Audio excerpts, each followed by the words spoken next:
speaking of optics, and a level of optimism or hype that maybe isn't deserved. Micah Parsons, apparently yesterday in practice, just discombobulated the Cowboys offense. And Micah Parsons says, I'm eating now. It's pretty much over. I'm in rhythm. I can single-handedly wreck the Cowboys offense. Really? Do you remember how dominating Micah Parsons was against the youngest playoff team since 1970, the Green Bay Packers? 2 total tackles, 0 sacks. He was invisible. He was also invisible mostly against Detroit, no sacks, and the Niners, no sacks and 2 pressures.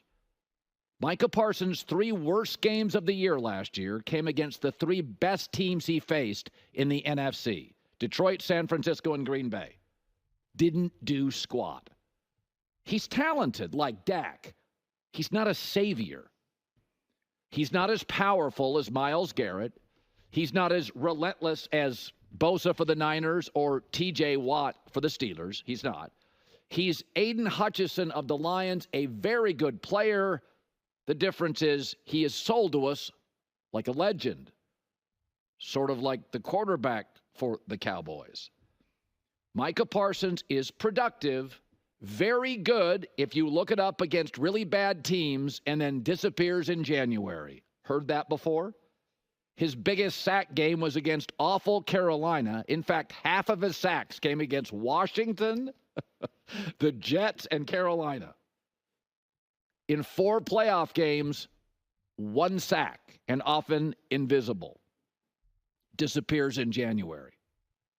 So today's opening in the herd is deep dive into the numbers with Micah Parsons against the best teams. Deep dive in the numbers about quarterbacks you bail on or support. This is not gymnastics. Numbers, box scores, data, completion percentages, sacks against better tackles. This stuff still matters. Okay. So I think that's a great take by Colin, and I think it's just deadly accurate. And what I really want to highlight, that the problem with Micah is there's just no understanding of the bigger picture. The fact that he's now coming out there and being like, there's nothing they can do, right? He's still just constantly feeling himself in that regard. Like, bro, you were embarrassed against the Packers. Your season ended embarrassingly. Your playoff production is abysmal. And you want to brag about what you're doing in practice right now? That's insane. How about a soundbite like, yeah, I'm feeling great, I'm excited. But you know what? I got my eye on the bigger picture right now. I'm focused on what we can do as a whole, as a team, how I can be better, how the team can be better. Because as we learned consistently over the last few years, the season really is starting down in January, December, January. That's when those games matter. But instead, he's just like, yeah, that's right. Look what I can do. He did the same thing last offseason, last preseason. Did the same thing. How did that work out for you? Oh, right. A disaster. An embarrassingly awful loss that you then tried to pass on someone else. Not to mention, we know that defense is ahead of offense when you first start off from being off. I talked about this at length. Okay, the defense is always ahead of the offense in football. Same in basketball, same in baseball, same in soccer. It's just how it is. So you're bragging about doing something that should be happening. It's like bragging about catching footballs. That's right, I catch these passes. Good, you're a wide receiver. You're supposed to catch the ball. Did you see that pass I made? Good, you're a quarterback. You're supposed to make a pass. There's nothing they can do to stop me. You're right. It's August. You should be disrupting the offense right now. It's your literal job. So I have no patience for players like this at this point. I recognize that most teams need players like this, and you're going to have those levels of personality. I do recognize that. But it only works when you are unified, when you have a leader at quarterback, when you have a leader at as your coach and you have a leader as ownership. That's why I can work with, say, the Kansas City Chiefs. Why I could work with Bill Belichick and Tom Brady. They can absorb those personalities. But when you're in the me, Dallas Cowboys, no. What happens? You have consistently embarrassing losses in the playoffs. But we won 12 games. That means nothing. The Kansas City Chiefs didn't win 12 games, and they still won a Super Bowl. So what would you rather have? Win those 12 games a bunch of years in a row, or do you actually want to get to Super Bowls or win Super Bowls? Like, to me, I find this embarrassing. If I was a hardcore Dallas Cowboys fan, or even just a casual Dallas Cowboys fan, I would be like, will you just shut up?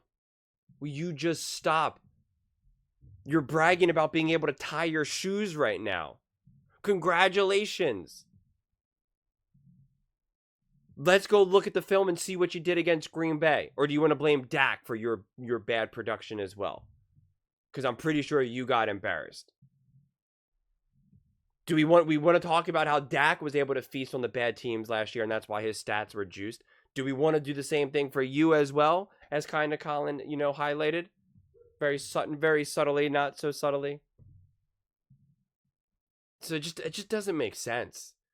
And I really am a firm believer that a personality like Micah Parsons is detrimental to a locker room when you don't have your coach, ownership, and quarterback locked and loaded.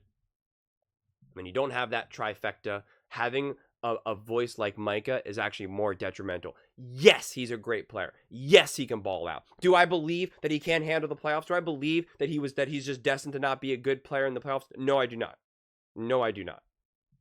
I do think Micah Parsons is a great player. But I think everything up here, not at all. And I truly do believe it ends up being more harmful for the locker room. If they had bona fide ownership that everybody respected and knew, if they had a bona fide head coach that wasn't on the hot seat, who's pretty much considered to be a lame duck coach, then would it be better? Yes.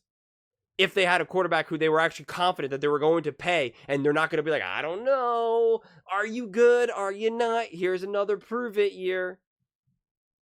Then Micah Parsons can exist. But no, he's essentially Antonio Brown now with the Raiders. Like, to me, that's what it's reminding me of at this point. It's just like so much noise, so much nonsense. And the fact that he wants to be like so confident and cocky right now on August 6th. Bro, what are you talking about? It's actually embarrassing to me. It really is. I'm sorry. And I really want to know what Dallas Cowboys fans have to say about this. Because I know you guys, some of you guys absolutely love it. And you're like, you're just a hater. And other people are going to agree with me. A lot of Dallas Cowboys fans actually agree with me. Because when I've made other Micah Parsons videos in the past, a lot of people are like, move on from him. So I do know Dallas Cowboys fans their patience is wearing thin. But it is always funny to see the people that are very much like, Micah's a dog. He's the best. You're crazy. And it's just like that. And that's why, and I kept going back and forth with this about moving on from Dak, not moving on from Dak.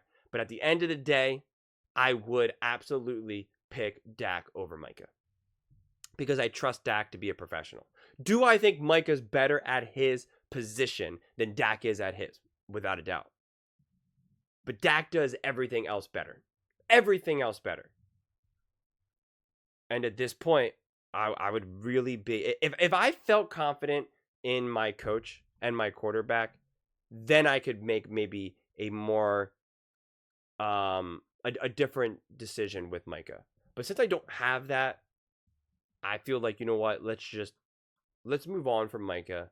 Let's get a massive haul, and let's kind of just restart this up. Let's just see what we can do. Let's get a new head coach, someone who can really help build this team into a great team. Once we hire that coach, let's make a decision. What do we want to do with Dak? Are we going to move on? Are we also going to draft? Is there something with Trey Lance? Whatever. Just whatever you're doing right now is clearly not working, because the way how this is set up, you are pretty much setting yourself up to have essentially a nearly identical disaster of an end of a season. Either you're just not going to be able to make the playoffs, or you're going to make the playoffs. And I'm sorry, who in their right mind believes that the Cowboys can beat, say, the 49ers, the Detroit Lions, the Green Bay Packers, the Kansas City Chiefs, the Baltimore Ravens, the Houston Texans? Just tell me. I dare you. And give me actual evidence why they can do that. In the playoffs. You can't. It doesn't exist. But those are just my thoughts. I would absolutely love to hear yours. What do you guys all think? Do you think Micah Parsons is the savior for the Dallas Cowboys? Or do you believe with Colin? Do you believe what Colin was saying where he is not the savior for the Dallas Cowboys? Let me know in the comments below. I read every single comment, so whether you agree with me or disagree with me, either way, let's get in some discussions, let's get in some fights, but ultimately, let's just have some fun. And please do consider subscribing. We are building an amazing community here, and I would absolutely love to see you part of it. I want to build something that we all genuinely feel connected to, something that we're really excited to be part of. I think we're well on our way to doing it. And please don't forget to give this video a thumbs up, as it really does help with the visibility and the algorithm. Thank you so much, and see you next time.